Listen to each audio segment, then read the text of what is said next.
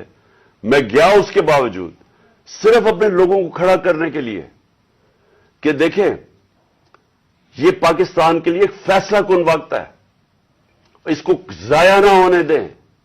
قوم میں بیداری آ گئی ہے اور میں وہاں 2 میں چیزیں کر سکتا تھا. ہم وہاں دھرنا بھی دے سکتے تھے, لاکھوں لوگ تھے. ہم وہاں اسلام آباد کے اوپر بھی جا سکتے تھے, اتنے لوگ تھے. ہم اسلام آباد میں خون خرابہ ہونا تھا وہاں, اور کئی دفعہ لوگ چاہتے ہیں کہ خون خرابہ ہو, لاشیں گریں تاکہ وہ جناب ان کی تحریک اور اٹھ جائے. میں یہ نہیں چاہتا تھا. میں نے ساری سٹرگل آئین اور قانون کے بیچ میں ہے. میں کبھی اس سے باہر نہیں نکلا اور میں نے اس لیے فیصلہ کیا کہ بجائے ہم وہاں جائیں اور توڑ پھوڑ ہو اور تباہی ہو, میں نے فیصلہ یہ کیا کہ ہم جو 2 اسمبلی اب قربان کرتے ہیں اپنی 2 اسمبلیوں کو, ہم قربان کرتے ہیں اپنے ملک کے لیے. اور اس لیے کرتے ہیں کہ ان کو جب 66% پاکستان میں الیکشن ہوگا, جب ہم ان 2 اسمبلیوں سے نکلیں گے, جو میں بھی بتانے لگا ہوں کب نکلیں گے, 66% پاکستان میں الیکشن ہوگا. تو عقل تو یہ کہتی ہے کہ آپ جنرل الیکشن کروا دیں. لیکن میں پھر سے کہتا ہوں یہ خوف زدہ ہیں, الیکشن ہارنے سے ڈرے ہوئے ہیں. ان کا کوئی پاکستان کا مقصد نہیں کہ پاکستان اوپر جا رہا ہے یا نیچے جا رہا ہے. ان کا مقصد ایک ہے, کیسے اپنا چوری کا پیسہ بچانا ہے انہوں نے, اور اس لیے یہ الیکشن نہیں کروائیں گے. اور اسی لیے ہم نے فیصلہ کیا کہ ہم الیکشن کروائیں گے. اور میں نے اپنے سارے وکیلوں سے پوچھ لیا ہے, یہ کوشش بھی کریں گے الیکشن کمیشن کے ذریعے کہ یہ کسی طرح ڈیلے ہو جائے. آئین بالکل اجازت نہیں دیتا 90 دن کے آگے. ہم نے فیصلہ کیا ہے اور میں بڑا شکر گزار ہوں اپنے دونوں چیف منسٹرز کا کہ انہوں نے بالکل میرے ساتھ چلے ہیں, میرا ساتھ دیا ہے. ہم نے فیصلہ یہ کیا ہے کہ ہم اگلے جمعے کو, آج ہے ہفتہ, اگلے جمعے کو ہم دونوں پختونخوا کی اسمبلی ڈیزالو کر دیں گے اور پنجاب کی اسمبلی ڈیزالو کر دیں گے. اور اس کے بعد ہم الیکشن کی تیاری کریں گے. اور اس کے بعد ہماری جو 100 غالباً 23 سیٹیں ہیں اس وقت نیشنل اسمبلی میں, ہم وہاں جا کے نیشنل اسمبلی میں جا کے اسپیکر کے سامنے ہم کھڑے ہو کے کہیں گے کہ ہمارے ریزگنیشن ایکسپٹ کرو. یہ ڈرامے نہ کرو کہ چن کے 8 جو انہوں نے پہلے ہمارے ساتھ کیا تھا, انہوں نے بجائے ہمارے باقی ریزگنیشن ایکسپٹ کرنے کے, انہوں نے 8 سیٹیں چنی. یہ جو بڑا کرپٹ یعنی مورلی کرپٹ الیکشن کمیشن ہے, اس نے نواز شریف کے ساتھ بیٹھ کے 8 سیٹیں چنی جو ہماری سب سے کمزور سیٹیں تھیں, جن میں بڑی کم مارجن سے ہم جیتے تھے. اور جدھر پی ڈی ایم کا ووٹ دگنا تھا ہمارے سے اس الیکشن کے اندر, اب یہ عوام دیکھیں کدھر آج ایک باشعور عوام ہے, بیداری آئی ہوئی ہے ہماری قوم میں. پتا ہوتے ہوئے کہ میں نے اسمبلی میں نہیں, میں 8 سیٹوں پہ لڑا, پتا ہوتے ہوئے کہ میں نے اسمبلی میں نہیں جانا, اس کے باوجود میری قوم نے مجھے سارے 8 کی 8 سیٹوں پہ جتایا, 7 سیٹوں پہ جتایا. اور ایک جو کراچی کے اندر سیٹ تھی, ذرا وہاں دیکھ لے, وہ الیکشن کمیشن کو وہ دھاندلی نہیں نظر آئے گی جس طرح انہوں نے پوری اسٹیٹ مشینری استعمال کی اور ووٹ باہر پھینک دیا, اور جو ہر بار استعمال کرتا ہے. تو ہم نے یہ فیصلہ کر لیا. میں اپنی قوم کو آخر میں صرف یہ کہنا چاہتا ہوں کہ دیکھیں, مایوسی گناہ ہے. آپ مایوس ہو کے گھر بیٹھ جائیں یا آپ باہر ٹکٹ لے کے کسی اور ملک میں چلے جائیں اور کوئی نوکری مل جائے, یہ میری نظر میں یہ ایک انسان اپنی جو ڈیوٹی ہے معاشرے کو اس سے بھاگتا ہے. اصل آپ سب کی ڈیوٹی یہ ہے کہ ہم اب کھڑے ہوں اور ہم ان چوروں کا اور اس کرپٹ نظام کا مقابلہ کریں, اور ہم کریں الیکشن کے ذریعے, اور الیکشن کے ذریعے ان کو سبق سکھائیں آئین اور قانون کے بیچ میں رہتے ہوئے. میں نہیں چاہتا کہ یہاں سری لنکا جیسا سچویشن ہو کہ لوگ سڑکوں کے اوپر آ جائیں اور توڑ پھوڑ ہو. میں چاہتا ہوں کہ ہم الیکشن کے ذریعے ان کو شکست دیں, اور ان کو ایسی شکست دیں کہ یہ ہمیشہ کے لیے ان چوروں کا نام و نشان یہاں سے چلا جائے. اور وہ تب ہوگا جب آپ سب اس کو اپنی ذمہ داری لے کے نکلیں گے. اور میں آپ کو آخر میں یہ کہنا چاہتا ہوں کہ مایوسی جو ہے, میں 3.5 سال گورنمنٹ میں رہا, اس کے باوجود کہ بینکرپٹ گورنمنٹ میں لی, اس کے باوجود کہ ہمارے پاس تجربہ ہی نہیں تھا بالکل. ہم پہلی دفعہ گورنمنٹ میں آئے تھے, ایک کے بعد دوسرا کرائسس تھا. صدی میں ایک دفعہ کرونا جیسا کرائسس آتا ہے, وہ اوپر سے آ گیا, 2 سال وہ رہا. اس کے باوجود پاکستان میں کسی گورنمنٹ نے, جس طرح میں نے کہا کہ جو ملٹری ڈکٹیٹرز کو تو امریکن ڈالرز ملے, ہمیں تو کوئی ڈالرز ہی ملے. سب سے بہترین ہماری اکنامک پرفارمنس تھی. اس سب کے باوجود اب ہم سمجھ گئے ہیں, مجھے تیسرے اور چوتھے سال میں پوری سمجھ آ گئی کہ یہ گورنمنٹ چلتی کیسے ہے. میں آخر میں صرف آپ کو یہ کہنا چاہتا ہوں, مایوس نہ ہوں. ملک یہ تب اب اٹھے گا جب بڑے اور مشکل فیصلے ہوں گے. یہ مشکل فیصلے ان کے نہیں کہ قیمتیں بڑھاتے جاؤ اور کہو جی مشکل فیصلہ ہے. مشکل فیصلے کا مطلب ملک کے اداروں کو ری اسٹرکچر کریں, اس ملک کے اندر انصاف قائم کریں, رول آف لا قائم کریں. اگر اللہ بھاری اکثریت دیتا ہے تو تب آپ یہ سب کچھ کر سکتے ہیں. اس ملک میں اصلاحات کر سکتے ہیں, ادارے ٹھیک کر سکتے ہیں. جو گورنمنٹ کیسے چلتی ہے, اتنی بڑی ہم نے گورنمنٹ بنا دی ہے اور وہ ہمیں آگے نکلنے نہیں دیتی. ہر جگہ رکاوٹیں بن گئی ہوئی ہے, اور ہم نے کافی چینج بھی کیا. ایکسپورٹس بڑھانی ہے, ہم نے ریکارڈ ایکسپورٹس بڑھائی. کیسے ہم نے ایکسپورٹس بڑھانی ہے اس کا ہم نے پلان بنایا ہوا ہے. اسمال اور میڈیم انڈسٹری کو کیسے کھڑا کرنا ہے جو اصل روزگار دیتی ہے اور دولت میں اضافہ ہوتا ہے. اپنی ایگریکلچر جو زراعت ہے, ہم نے چائنا سے بات کر چکے تھے کہ نئی ٹیکنالوجی ہم لے کے آئیں. بدقسمتی سے کرونا کی وجہ سے 2 سال چائنا بند ہو گیا. وہ جو نئی ٹیکنالوجی سے ہم نے صرف اپنی, اگر ہم وہ چھوڑیں کہ جو چائنا کے اندر وہ پیداوار لیتے ہیں 1 ایکڑ سے, ہم اگر اپنی دگنی کر لیں تو اب یہ سمجھیں کہ پاکستان کے اندر ایک انقلاب آ جائے گا.